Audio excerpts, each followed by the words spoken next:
10 seconds, 5 seconds. Get ready. Start. மாண்புமிகு பேரவை தலைவர் அவர்களே, கடந்த 2 ஆண்டு காலமாக மிக மோசமான நிதி நெருக்கடி போன்ற பல கடினமான சூழல்கள் இருந்த போதிலும் மகத்தான சாதனைகளை நம்முடைய அரசு நாட்டுக்கும் நாட்டு மக்களுக்கும் செய்து கொடுத்துள்ளது என்பதை மகிழ்ச்சியுடன் தெரிவித்துக் கொள்கிறேன். தமிழ்நாட்டு மக்கள் ஒவ்வொருவருக்கும் ஏதாவது ஒரு வகையில் இந்த அரசு நன்மை செய்து கொண்டிருக்கிறது என்பதை என்னால் தலைநிமிர்ந்து சொல்ல முடியும். மகளிருக்கு கட்டணமில்லா பயண வசதி என்ற திட்டத்தின் மூலம் கோடிக்கணக்கான பயணங்களை தமிழ்நாட்டு மக்கள் மேற்கொண்டுள்ளனர். அதேபோல் குடும்ப தலைவிகள் மாதந்தோறும் 1000 ரூபாய் பெறவிருக்கிறார்கள் என்கின்ற தகவலையும் நான் தெரிவிக்க விரும்புகிறேன். இது தமிழ்நாட்டு மக்களின் அரசாக, கொள்கைகளின் அரசாக விளங்கிக் கொண்டிருக்கிறது என்பதை அறிவிப்பதில் பெருமிதம் கொள்கிறேன்.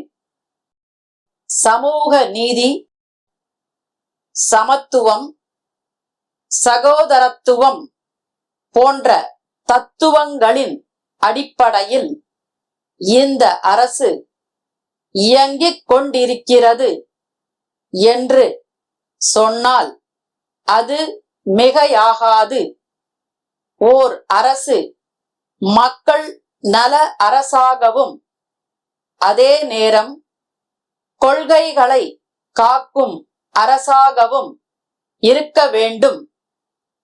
மக்களுக்கான உதவிகளை மட்டும் செய்துவிட்டு கோட்பாடுகளில் இருந்து விலகிச் சென்று விடக்கூடாது. இவை இரண்டையும் முன்னெடுக்கும் ஆட்சியாக நாம் 2 ஆண்டுகளை நிறைவு செய்ய போகிறோம்.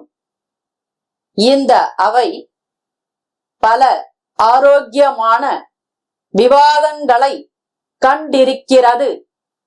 அதை போன்ற விவாதமாகவே உங்கள் அனைவரது உரைகளையும் நான் ஏற்றுக்கொள்கிறேன்.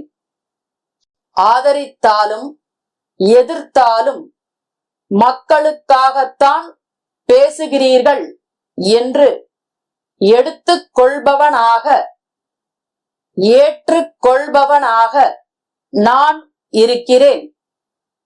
சட்டம் ஒழுங்கை காப்பாற்றி பொது மக்களிடையே அச்ச உணர்வை போக்கி இருக்கிறோம் என்பதை சுட்டிக்காட்ட விரும்புகிறேன். குற்றங்களை தடுப்பதே இந்த அரசின் முக்கிய குறிக்கோளாகும். அந்த வகையில் குற்றவாளிகள் உடனுக்குடன் கண்டுபிடிக்கப்பட்டு தண்டிக்கப்படுவார்கள் என்பதை உறுதியுடன் தெரிவித்துக் கொள்கிறேன். மக்களுக்கு நெருக்கமாக சென்று திட்டங்களை கண்காணிக்க வேண்டும் என்ற நோக்கத்தோடுதான் கள ஆய்வில் முதலமைச்சர் என்ற திட்டத்தை நான் தொடங்கினேன். அதன் அடிப்படையில் மாவட்டங்களுக்கே நேரடியாக சென்று தொடர்புடைய அதிகாரிகளை அழைத்து பேசி வருகிறேன் என்கின்ற தகவலை இந்த மாமன்ற உறுப்பினர்களுக்கு சொல்லிக் கொள்வதில் பெருமகிழ்ச்சி அடைகிறேன். விழுப்புரம் ரவி மின்சார பொருட்கள் விற்பனையாளர், சென்னை கண்ணன் மின்சார பொருட்கள் விற்பனையாளருக்கு எழுதிய கடிதம். அன்புடையீர், தங்களின் 2023 மே மாதம் 8ஆம் நாளைய பத்திரிகை விளம்பரத்தை பார்த்தோம். அதில் தாங்கள் மின்சார பொருட்களுக்கான ஒட்டுமொத்த விற்பனையாளர் என்றும் பிற மாவட்டங்களை சேர்ந்தவர்கள் தங்கள் மாவட்டத்தில் விற்பனையாளராக செயல்பட தங்களுடன் தொடர்பு கொள்ளவும் என விளம்பரம் செய்திருந்தீர்கள்.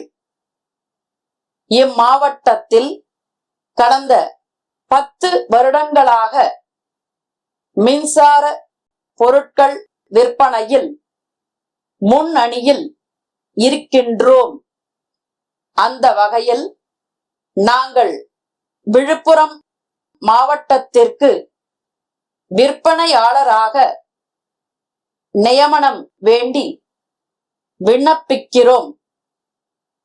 மேலும் விற்பனை பொருட்களின் மீதான 10% விலை தள்ளுபடியை எங்களுக்கு அளிக்குமாறு பணிவுடன் கேட்டுக்கொள்கிறோம். இது குறித்த தங்கள் பதிலை விரைவில் ஆவலுடன் எதிர்பார்க்கிறோம். தங்கள் உண்மையுள்ள